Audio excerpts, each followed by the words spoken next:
আকাশবাণী কলকাতা। স্থানীয় সংবাদ পড়ছি সুদীপ বসু। লোকসভা নির্বাচনের তৃতীয় পর্যায়ে 10টি রাজ্য ও 2টি কেন্দ্রশাসিত অঞ্চলে 93টি আসনে আগামী 7ই মে ভোট গ্রহণ।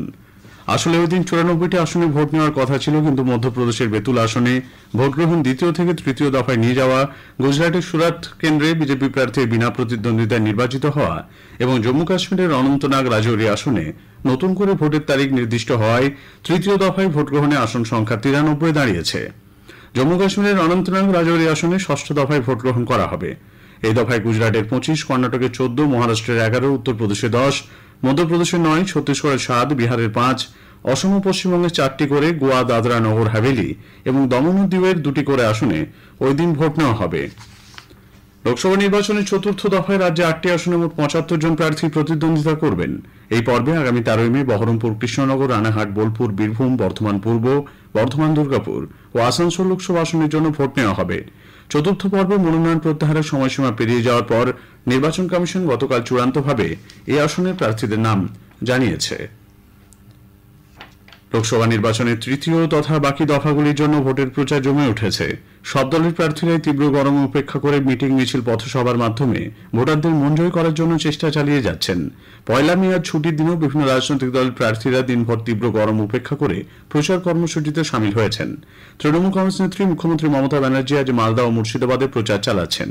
মালদা দক্ষিণে দলীয় প্রার্থীর সমর্থনে জনসভা করার পর তিনি যাচ্ছেন বহরমপুর। সেখানে দলের প্রার্থীর হয়ে প্রচার চালাবেন তিনি।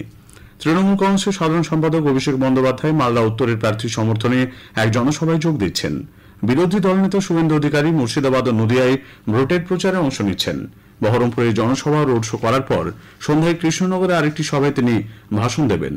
সিপিআইএম নেতা সুজন চক্রবর্তী টেক্সম্যাকো ওয়ার্কশপ গেটে প্রচারে অংশ নেবার পাশাপাশি বিকেলেও কেষ্টপুর মোড়ে এক মিছিলে সামিল হবেন। আইএসএফ নেতা নওশাদ সিদ্দিকী মুর্শিদাবাদের রঘুনাথগঞ্জ ও লালগোলায় 2টি জনসভায় যোগ দিচ্ছেন। মুর্শিদাবাদে ভোটের ডিউটিতে এসে কেন্দ্রীয় বাহিনীর এক জওয়ান অসুস্থ হয়ে পড়লে তাকে হাসপাতালে ভর্তি করা হয়েছে। মহেশ এস নামে ওই জওয়ান সীমান্তরক্ষী বাহিনী বিএসএফ কর্মরত। পদ্মনাভপুর হাই মাদ্রাসা বাহিনীর শিবিরে গতরাতে অসুস্থ বোধ করায় তাকে ব্লক স্বাস্থ্য কেন্দ্রে নিয়ে যাওয়া হয়। অত্যধিক গরমের কারণে ডায়রিয়া, জ্বর সহ তাঁর একাধিক উপসর্গ রয়েছে বলে চিকিৎসকরা জানিয়েছেন। মুর্শিদাবাদের জঙ্গিপুরে চর, বাজিতপুর ও গিরিয়ায় 1.5 শতাধিক ঘরছাড়া বাসিন্দা গ্রামে ফিরতে চেয়ে নির্বাচন কমিশনের কাছে আবেদন জানিয়েছে। পঞ্চায়েত নির্বাচনে ব্যাপক সন্ত্রাসের কারণে তারা গ্রাম ছাড়া ছিলেন বলে অভিযোগ। 5ই জানুয়ারি সন্দেশখালীতে ইডি আধিকারিকদের উপর হামলা তদন্তে সিবিআইয়ের একটি দল আজ সন্দেশখালী সরবেরিয়ায় শেখ শাহজাহান মার্কেটে তল্লাশি ও জিজ্ঞাসাবাদ চালাচ্ছে। কেন্দ্রীয় তদন্ত সংস্থার আরও একটি দল গ্রামে গিয়ে মানুষজনকেও জেরা করছে। আকঞ্জিপাড়ায় শাহজাহানের ভাই শেখ সিরাজউদ্দিনের বাড়িতেও যান আধিকারিকরা। তাকে না পেয়ে বাড়িতে নোটিশ লাগিয়ে সিরাজউদ্দিনকে 23 মে সিবিআই দপ্তরে হাজিরা দিতে বলা হয়েছে। মুর্শিদাবাদের নবগ্রামের গ্রামদিঘিতে আজ ব্যাগ ভর্তি বোমা উদ্ধারের ঘটনায় ব্যাপক চাঞ্চল্য ছড়িয়েছে। রাস্তার পাশে ঝোপের মধ্যে নাইলনের ব্যাগে বোমাগুলি দেখতে পেয়ে স্থানীয়রা পুলিশে খবর দেন। সেগুলি নিষ্ক্রিয় করার জন্য বম্ব স্কোয়াডকে খবর দেওয়া হয়েছে। তীব্র তাপপ্রবাহে পড়ছে পশ্চিমবঙ্গের বেশিরভাগ জেলায়।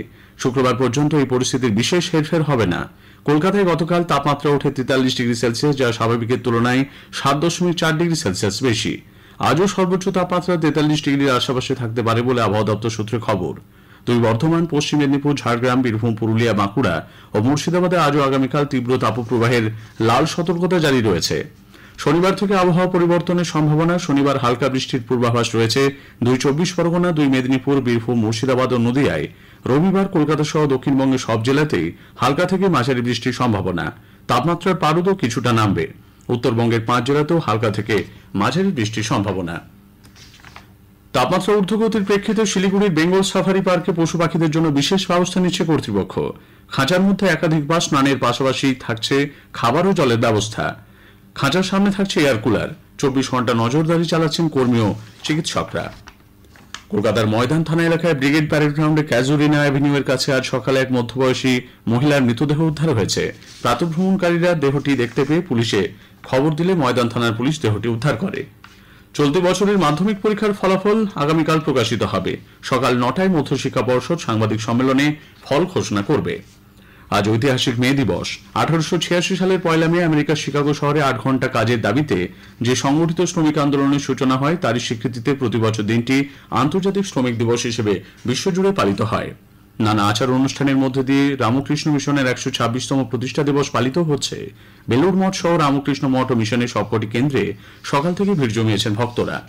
ইন্ডিয়ান ইনফরমেশন সার্ভিসেস সিনিয়র আধিকারিক মৌসুমী চক্রবর্তী আজ আকাশবাণীতে নিউজ সার্ভিস ডিভিশনের ডিজি হিসেবে দায়িত্বভার গ্রহণ করেছেন। তিনি ডক্টর বসুধা গুপ্তা স্থলাভিষিক্ত হলেন। স্থানীয় সংবাদ শেষ হল।